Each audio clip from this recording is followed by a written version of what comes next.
ditikung teman sendiri.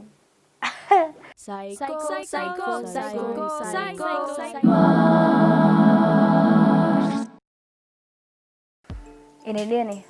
Ini dia pembahasan yang bikin hati susah, men. Ditikung teman sendiri. Ampun nih. Kalian tulis dulu kalian punya pendapat ketika pertama kali dengar kata ditikung teman sendiri. Itu apa yang ada di kalian punya otak? Tulis dulu di bawah. Jangan lanjut dulu, kalian tulis dulu di bawah. Habis itu baru dengar saya punya pendapat. Jadi nanti kita bisa diskusi. Oke. Nah, kalau pendapat saya, ditikung teman sendiri itu memang rasanya cukimai sekali. Tapi kita harus bisa lihat dari berbagai sisi ya teman-teman. Saya mau ajak kalian lihat dari berbagai sisi nih. Dari sisi yang melakukan, dari sisi yang menjadi korban, maupun dari sisi perempuannya. Biasanya kan ini diantara perempuan. Toh biasanya laki-laki tikung dia punya teman laki-laki, masalah perempuan. Ini sering terjadi di mana-mana. Ini juga tapi terjadi di perempuan-perempuan. Saya pernah mengalami ini. Saya pernah ditikung sama saya punya teman waktu SMA.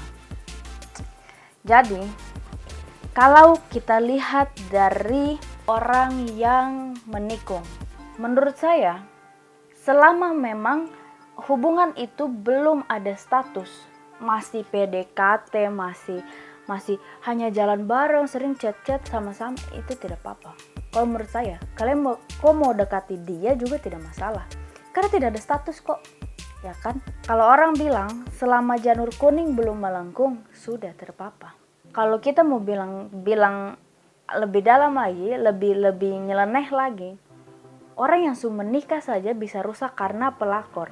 Toh, kau tahu lah pasti film-film yang lagi rame ini kayak macam The World of Married Couple, dia sudah menikah tapi ada perempuan penggoda, ada pelakor, ada pihak ketiga. Selesai juga, ya kan? Kalau menurut saya, kalau nyelenehnya lagi, sebelum bendera kuning melambai, gas. Tapi memang tidak bagus ya, itu tidak bagus untuk ditiru. Kalau misalkan sudah masuk di rumah tangga, apalagi di rumah tangga, masuk di status pacaran saja, kau jangan main. Betul, kau jangan main. Lebih baik kau jangan main hati dengan orang-orang yang memang sudah ada di dalam satu status, daripada kok kena jab sini. Lalu, tapi kalau orang yang berpikir, misalkan kau jalin hubungan sama saya tapi kita belum ada status, baru kau punya teman laki-laki satu juga suka sama saya, dia juga dekat sama saya, lalu kau bilang dia makan kau marah sama dia, kau bilang dia cukimai sih, bagaimana kau bisa makan teman sendiri? Itu menurut saya ada yang salah di kau punya otak. Karena kau belum jadikan saya siapa-siapa, kita hanya masih pendekatan, saya bebas memilih. Macam begini, masa pendekatan itu menurut saya kau bebas dekat dengan siapa saja, kau bebas pilih perempuan kah, pilih laki-laki mana saja. Ini juga berlaku sama perempuan-perempuan ya, apalagi perempuan-perempuan kan lebih sensitif tuh. Dia punya laki-laki gebetan, dapat lirik dari dia punya teman sedikit saja langsung, gimana sih perempuan jahana, perempuan murahan nih. Kenapa kau lihat saya punya laki-laki? Sabar dulu sayang, dia bukan kau punya laki. Tuhan, dia tuh masih free. Kalau kau belum jadikan dia pasangan, kau belum ada di status pacaran. Begitu, legal nih, pacaran. Susah gitu. Dia tuh macam laki-laki, dia tuh macam ikan di bentangan laut luas. Siapa saja langsung, hei ini saya punya. Terserah, itu bebas. Jadi kamu tidak bisa bilang dia makan kok. Itu ya. Pahami dulu di situ. Itu ada dua sudut pandang. Tapi satu lagi, kalau misalkan saya balik di posisi saya dengan contoh case yang tadi, saya ini perempuan yang lagi didekati sama A dan B yang baku teman. Saya sebagai perempuan mau laki-laki, ketika ada di posisi saya juga harus pikir, harus tegas, harus bisa ambil keputusan. Jangan kau mau dua-dua. Yes kau ganteng apa, kau manis, kau cantik apa, jadi kau bisa baku pacaran dengan dua orang begitu, kau hebat apa? Jangan bikin begitu kak.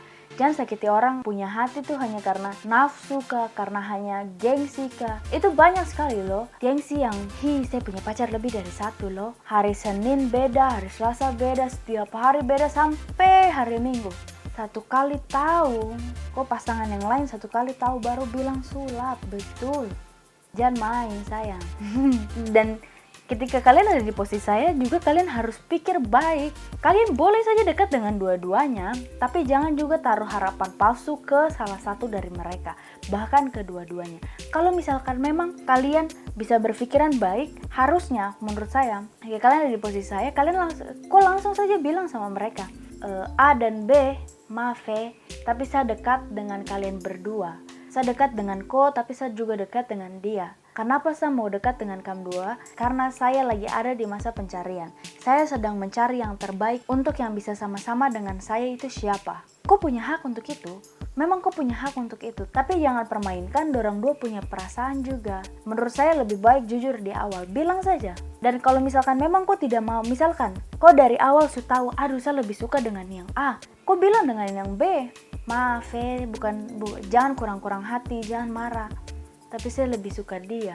Biar persaingan di antara kalian bertiga itu lebih fair, lebih sehat begitu. Kalian bersaing sehat itu tidak masalah. Kalau menurut saya dalam hubungan pertemanan pun ketika kalian bersaing secara sehat itu tidak masalah. Kecuali kalau kalian baku licik, baku main di bawah, nah itu yang salah menurut saya.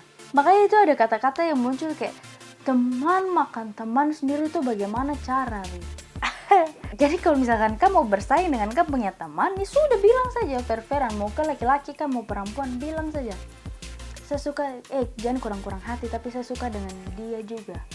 Kita bersaing baik-baik, boleh kah? Gitu. Kalau misalkan memang dia yang sudah duluan dekat, baru dia sudah taruh ekspektasi tinggi, atau dari salah satu orang itu sudah taruh ekspektasi tinggi, sampai akhirnya dia sakit hati. Dia bilang kalau dia belum ada status apa-apa, tapi dia sudah bilang, kok makan saya? Karena dia punya ekspektasi yang terlalu tinggi. Itu menurut saya itu yang salah di dia. Kok bukan apa-apa kok, masih gebetan, kenapa harus taruh ekspektasi tinggi? Suka boleh, tapi jangan taruh ekspektasi tinggi.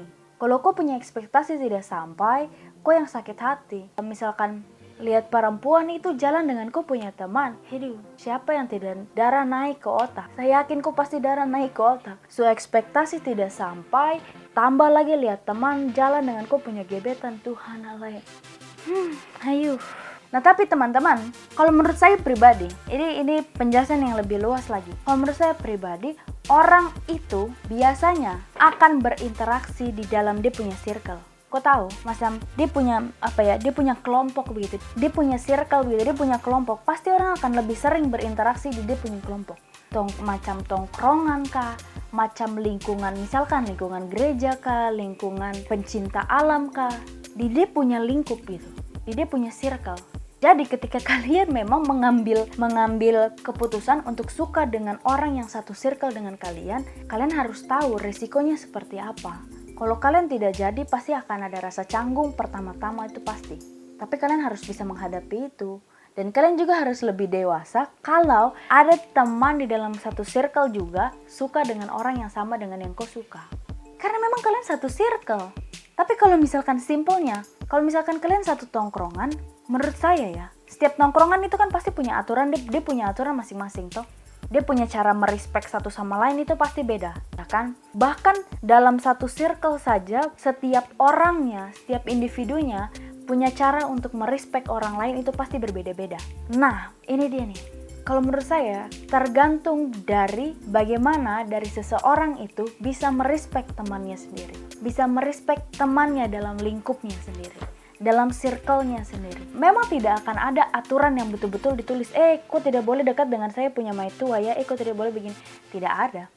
Tidak ada tulisannya, aturannya bagaimana cara untuk merespek satu sama lain di dalam circle. Kalau misalkan kau punya tongkrongan, punya aturan yang tertulis macam begitu, coba kau tulis di bawah supaya kita bisa sharing bagaimana cara untuk menerapkan itu. Tapi kalau menurut saya sih tidak ada. Karena itu menurut saya secara alam bawah sadar. Itu pilihan dari masing-masing diri. Kalau misalkan memang kau sudah bisa merespek orang dengan baik, tidak akan terjadi namanya teman makan teman. Dan kau bisa kontrol, kamu punya ekspektasi itu, kamu juga tidak akan merasa dimakan oleh teman. Yang penting respect each others. Kalau menurut saya kuncinya adalah saling respect. Dalam circle ya harus saling respect. Karena itu manusia lebih sering, lebih dominan berinteraksi dalam circle. Jadi pertanyaannya, kalau kau masih merasa kau dapat makan dengan kau punya teman, pertanyaannya adalah, itu kau punya teman betulan kah tidak? Kau rasa dia betul-betul kau punya teman kah tidak?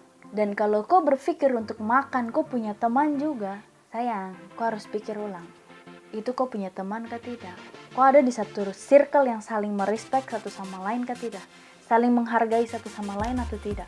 Kalau tidak, untuk apa sama-sama? Kalau tidak bisa merespek satu sama lain, untuk apa? Tuh, kalau menurut saya sih kuncinya itu ya. Jadi kalau misalkan memang kalian tidak bisa merespek satu sama lain, ya untuk apa jalan sama-sama lagi? Untuk apa duduk nongkrong sama-sama lagi? Menurut saya hubungan yang tidak bisa respect satu sama lain itu tidak sehat. Maupun berteman kah, pacaran kah, apakah? Menurut saya itu tidak sehat. Lebih baik jujur saja, terbuka. Kalau misalkan memang suka, bilang suka. Tidak, bilang tidak. Kalau mau ajak bersaing, bilang ajak bersaing. Kalau menurut saya harus lebih sedewasa itu, teman-teman. Jadi jangan terlalu main hati, jangan terlalu berekspektasi tinggi dulu. Kalau masih dalam gebetan, ya sudahlah. Orang itu juga bebas untuk pilih siapapun yang bisa jadi dia punya pasangan. Dan kalau dia belum punya pasangan, dia belum ada status sama siapapun, dia bebas juga didekati oleh siapapun. Jangan terlalu sensitif gitu, harus berpikir, kalau menurut saya harus lebih berpikir luas supaya kalian punya pertemanan juga baik. Jadi kalau menurut saya sebetulnya tidak ada yang namanya teman makan teman, itu hanya kesalahan dari perspektif setiap orang, perspektif dari orang-orang yang berpikir seperti itu sih. Kadang kan kita berpikir baik dan buruk itu kita yang bikin sendiri tuh. Cara menilai baik dan buruk itu kita yang pikir sendiri. Dan menurut orang-orang kebanyakan, teman makan teman itu konotasinya pasti negatif. Teman makan teman itu udah pasti, lo buruk banget. Itu kelakuan paling buruk. Padahal kalau misalkan lo merespek satu sama lain, lo sama-sama, lo temenan, tapi lo bersaing secara sehat, menurut saya itu bukan teman makan teman. Walaupun kalian memperjuangkan satu orang yang sama. Dan ingat teman-teman jatuh cinta tuh tidak bisa diatur. Jatuh cinta tuh ke siapa saja. Yang penting kau harus bisa kontrol diri baik-baik, jangan terlalu ekspektasi tinggi. Jadi sampai situ dulu saya punya pembicaraan tentang teman makan teman. Asik. Menurut saya itu tidak ada. Jadi tulis kalian punya pendapat di kolom komentar di bawah supaya kita bisa diskusi lagi ya. Dan jangan lupa untuk like, comment, dan subscribe, dan juga share video ini ke kamu punya teman-teman, ke kamu punya musuh, atau kalian punya orang yang merasa dimakan atau memakan. Kalian harus share itu. Oke, sampai jumpa lagi di video selanjutnya. Saya Saikumar. Peace out.